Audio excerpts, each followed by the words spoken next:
goodness. Oh my goodness. Oh my goodness. First of all, God bless the hustle. Rest in peace, Nick. You know what I mean? Rest in peace, Big Rose Clico. Huh? Yeah. Ladies and gentlemen of the SJ Nation, you see I'm back in my elemento.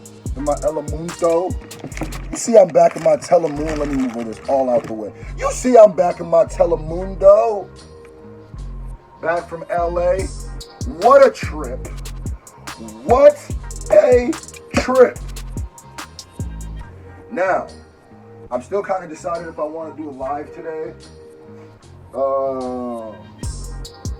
I think I got to though, because I'm supposed to react to two of High Res's new songs, and I'm pretty sure I'm gonna just do that on the live and do both of them at the same time. But we gotta do Hopsin song, man. Excuse me. A brand new Hopsin song. Everybody tell me, yo, listen to this, man. Listen to this, bro. You gotta go listen to this. Hopsin talking about some serious stuff here, man. I don't know what's going on with Hopsin. Check it out. Tell me what's going on with Hop. First of all, if y'all didn't know, gotta say this every time. Funk Volume. I owe Funk Volume a lot when it comes to my career. I owe Funk Volume and Tech 9 a lot when it comes to my career. Do you know why? Funk Volume was literally the first big people I ever did shows with. Funk Volume is, I went on Kansas and did a show with Dizzy. Dizzy Wright was the first major artist who ever gave me a feature on just pure love.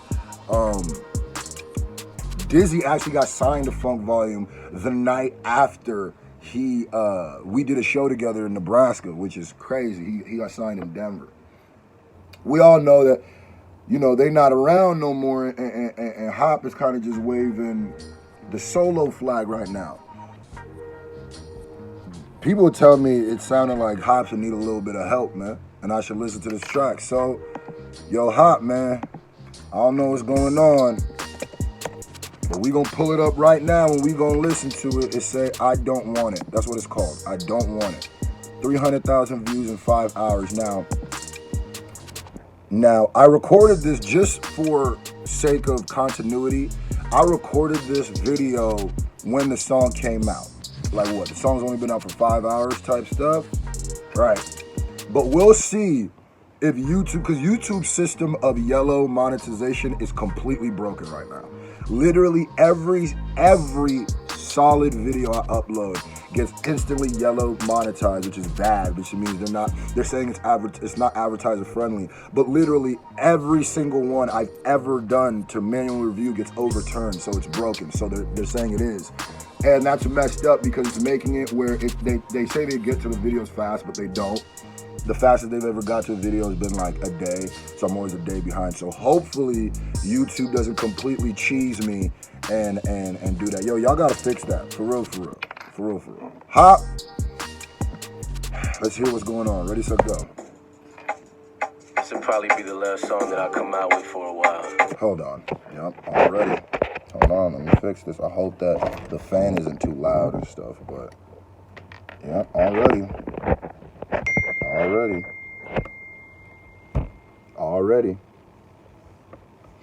This is gonna be the last song you do in a while. Here's my only issue off tops. Man, I really hope this song isn't about quitting hip hop for multiple reasons. One, don't quit Hop. Like, why would you quit? You know, you really. I know things get hard, but I'm gonna keep it a buck, bro. Hopsin's a little bit of a hypochondriac. I'm gonna keep it a buck. I literally am gonna keep it a buck. Hopsin is a little bit of a hypochondriac, bro. I think he goes through a lot, right? But I think a lot of his stuff is like kind of more mental health issues than it is actually what's going on in his world. Now I get things are gonna be bad, but Hop, man, you gotta understand how blessed you are, bro. You gotta understand how many people want to be in that position. Not even that, scratch that. You gotta understand how hard you work to get where you are right now. I watched with my own eyes y'all build funk volume and really build a conglomeracy. And another issue that I have with this is going to be like the second time you've quit. This going to be like the second time. Every time things seem to start getting to a point, you quit. And that to me, you stronger than that, bro. You stronger than that, man. There is no career you're going to have where everything's going to be hunky-dory. That's one thing I don't be understanding about rappers. But I feel like you know when a rapper has been famous for too long, when they start saying things like there's an alternative lifestyle that has no issues. Listen, the issues we have as entertainers are bad. We have a lot of privacy issues. It's scary sometimes being an entertainer. But I'm going to tell you right now, there are so many people who wake up and go to jobs that they hate with bosses that treat them horrible. And come home and they wife might not treat them right. Their kids might not treat them right. They working hard to the bone. And then all they ever have to, at the end of their life is debt. Is debt to pass down. You made it through that, man. Things will be hard. I know we all go through stuff, but things will be hard. This is gonna be this kind of reaction because I know Hop for real, and I'm way closer to Dizzy than I am Hopsin. But I kind of just want to talk to Hopsin. I don't know if he's gonna see this, probably not. But I'm just saying, bro, like, stay strong, bro. Stay strong. Like, there's people who look at you. Just stay strong, bro. Let's go. I'm sorry to all my fans. You can't keep doing this. You can't keep doing it. I always think of Robin Williams, someone we loved and who we saw appealing. He made us all laugh as adults and children. Shit, all the millions that he had. I wonder what were his thoughts and feelings 5 minutes before the belt that cut his breath off and killed him. Probably something like my thoughts now. And like I said, man, I think a lot of Hopsin's issues be a lot more mental health issues than they actually be like issues that are actually going on. I'm not trying to belittle his struggle or nothing like that, but I'm saying, like, if you spend enough time with Hopsin, even if you're a Hopsin fan and you watch him, you probably know, like, he might not mentally be all the way there at 100% of the time, and he even says that. I just wish that the people around him had the power to sit him down and be like, yo, Hop, bro, listen, life is always going to get hard. That's the part I don't get. There's never going to be a time, don't matter how many millions of dollars you have, no matter how many fans, it don't matter how hard you work, life will always be hard.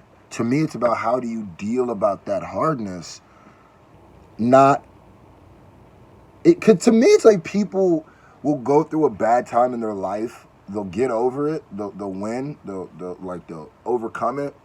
They'll put it in a box and put it all the way over to the side. And then they think the way of showing that you're okay is never going through another issue. No.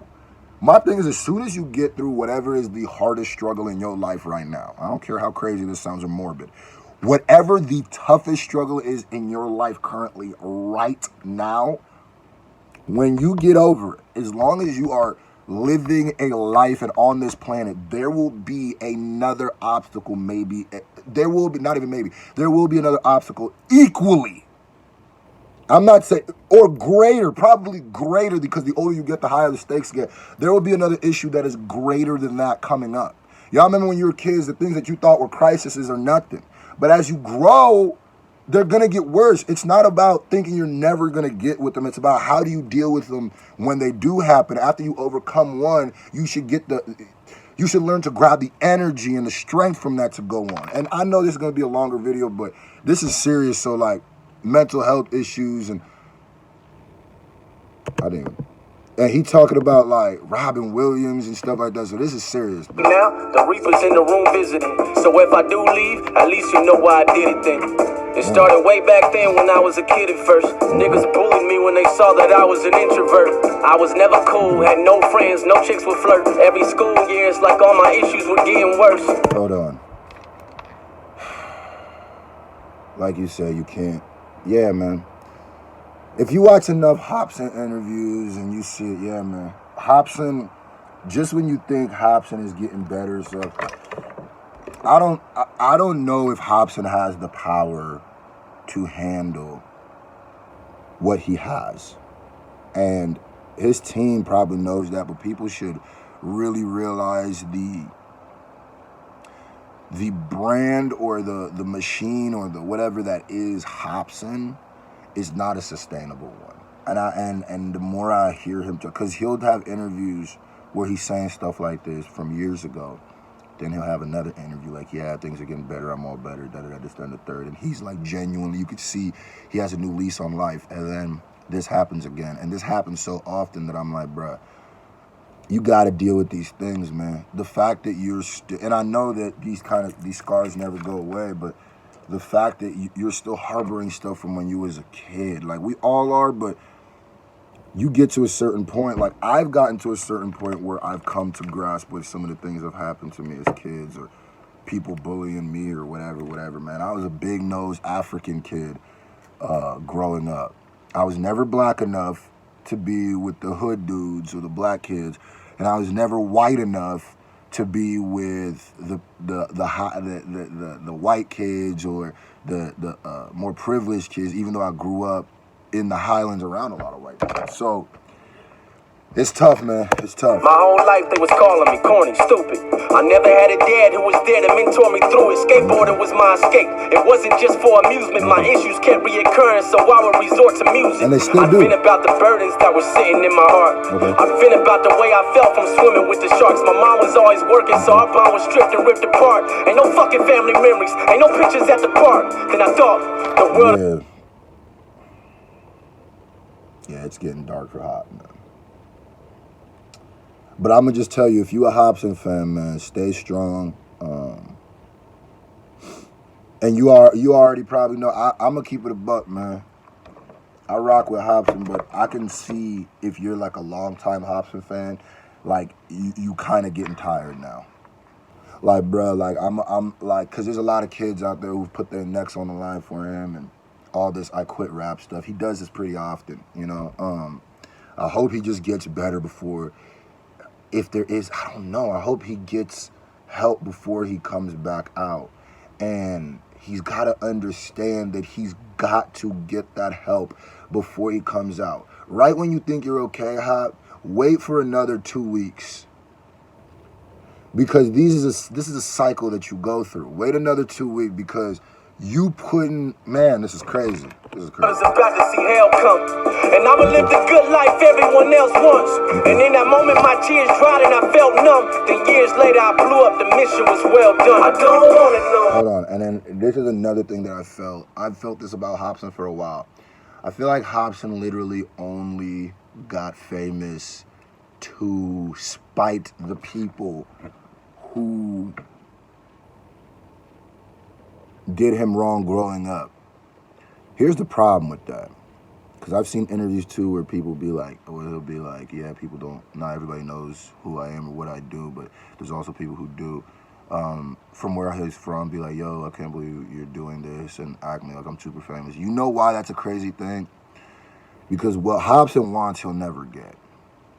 Hopsin wants there to be a day, and I'm sure he's probably even got this in different forms, but he wants there to be a day where everybody who has done him wrong will come back and apologize and feel stupid for doing him wrong because of the success that he has now. But I'm going to tell you right now, bro, you're never going to get that. In fact, it's going to be 100 times easier for them to hurt you now than when you were younger with that mentality. Because the second you do all this stuff to try to get revenge or stun on people, and then you go to them and realize they don't give a flying F and they still think you're that cornball, it's gonna hurt you to a point where you're like, okay, well, that hurt me way more. Like, in the road to revenge, build two graves, man. That's what I always, that's what they say. I don't want it no more, no more. I don't want it no more.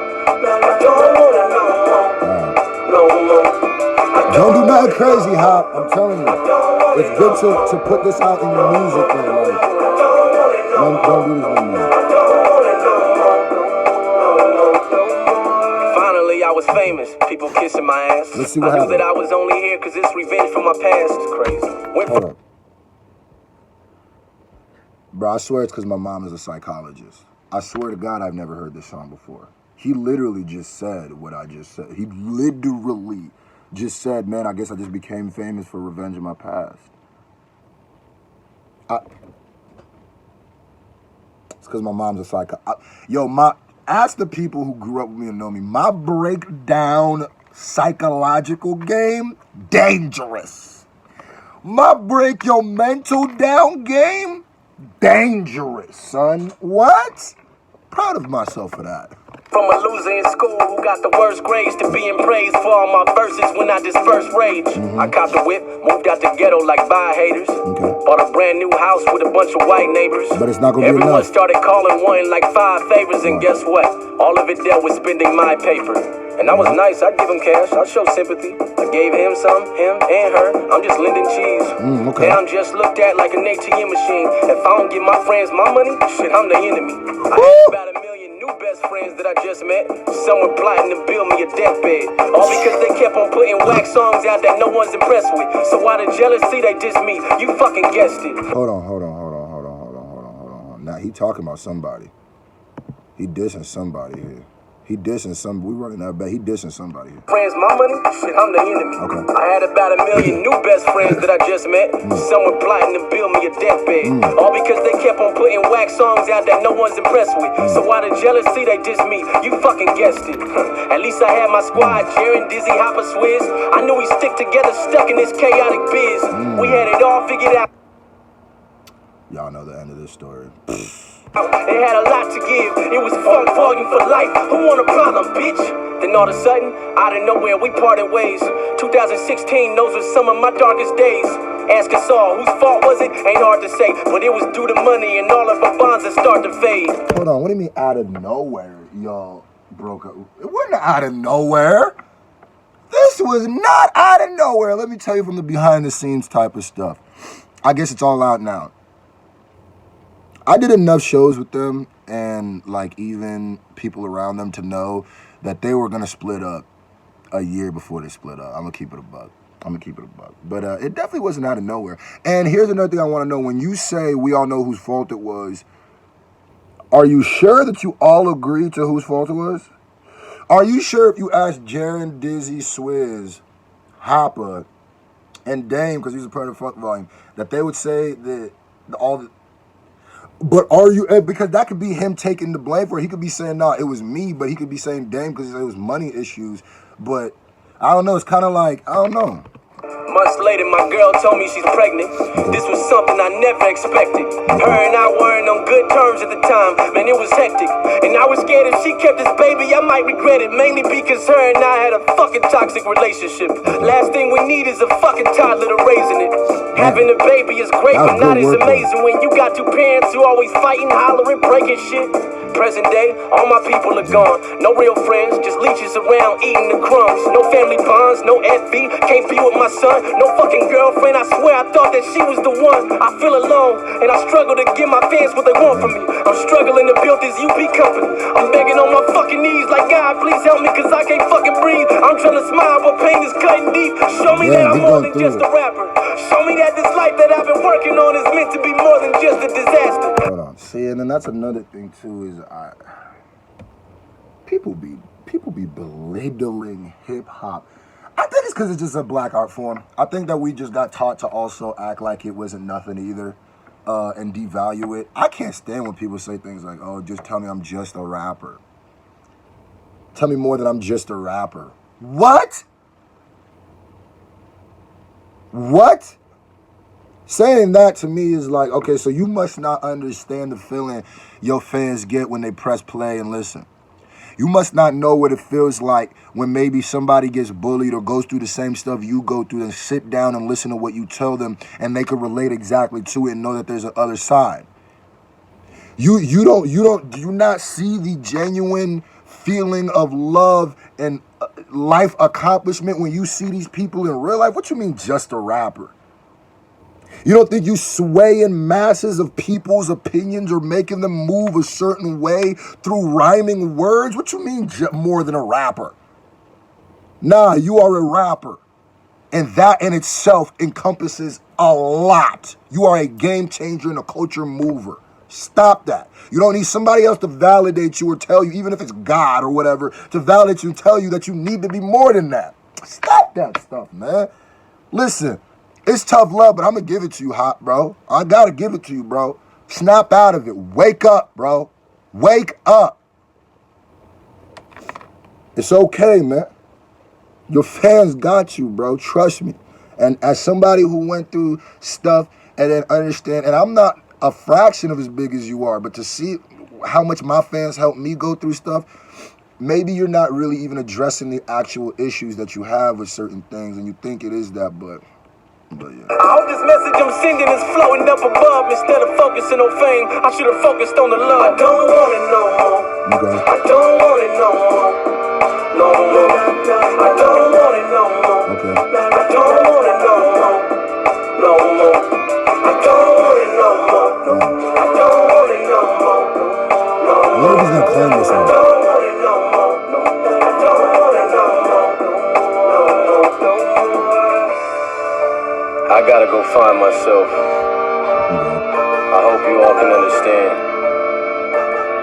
Okay. Just don't do nothing crazy. Here's my issue, man. I hope everything gets fixed, and I hope you don't have to keep doing this. Obviously, nobody wants you to do nothing stupid, but like, I promise you, even after hearing all the stuff, all your problems, and you be so visceral about them in your music, interviews, or whatever, I'm gonna tell you right now, you don't got it. Like, you got it bad, it's bad, but like, trust me, bro, you worked hard to be in this position, and you are at a net win over the net loss. Now, I feel what you're saying, like, man, Funk Volume's gone, all my friends is gone, all the people is gone, this, that, and the third. Now I'm around with leeches.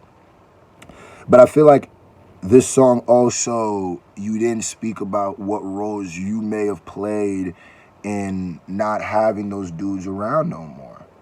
You know what I mean? And that don't mean you were in the wrong for that. And I know what you feel like. But like, I think sometimes the way Hopsin behaves in certain things, nobody can stop him while he's making the mistake that's going to hurt him later. And he thinks it's in the right. And then later on, it hurts him just as worse. Hopsin has a very, like, musically, he's very smart, very wise when it comes to composition of music. But when it comes to, like, life, he kind of has a child's mind of certain things, or a child's, let me not say mind, problem-solving skills, right? And that's probably because he never really got a way to deal with that. His dad wasn't around and stuff like that, so he didn't teach him how to deal with certain stuff like he would, like his dad would deal with it. So he probably deal with it more like his mother would, you know, because his mother was a person around, even though she was working hard. I could relate to that. I could understand that. That's what happens to a lot of people when their fathers aren't around. You start picking up traits of your mother, and your mother knows how to deal with her traits because she's her, and she's a woman, and she's been her whole life. As a man, sometimes you don't know. And sometimes these emotions be getting in your head, you don't know how to deal with it, and it comes out in maybe self-hurt or self-hate. And I'm telling you right now, Hopsin, do not do any of that stuff, because you are going to go down as an independent legend. You're going to go down as a hip-hop legend. You are one already.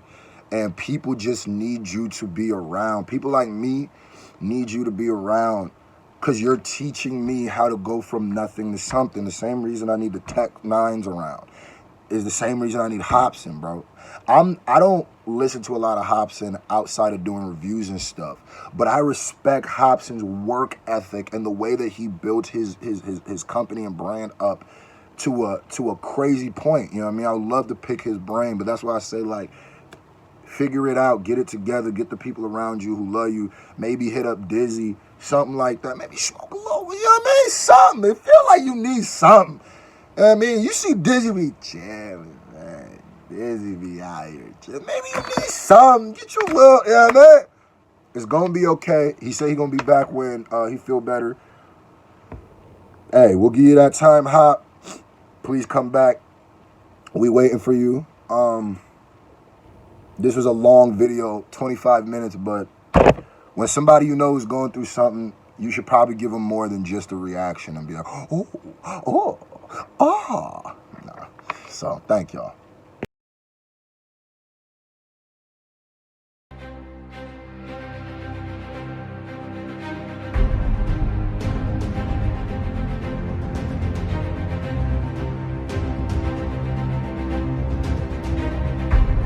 Stop approaching me. Why you close to me? Below me is where you supposed to be. There ain't no roast to me. Your loose cannon, so host to me. Your homies go hold your rosary. Y'all didn't believe me or y'all didn't know the man himself, man. I'm just saying though. It's like I ain't. Midwest in the building, big way, huh? We backstage a little bit, you know what I'm saying? I just have to holler at my boy Jean Jacket real quick, you know what I'm saying? Let him know feelings mutual, you know what I'm saying? All Hey that. man, this the guy right here, man. Praise this guy right here. Look who's talking, look who's talking. You know what I'm saying? Pull out that chopper,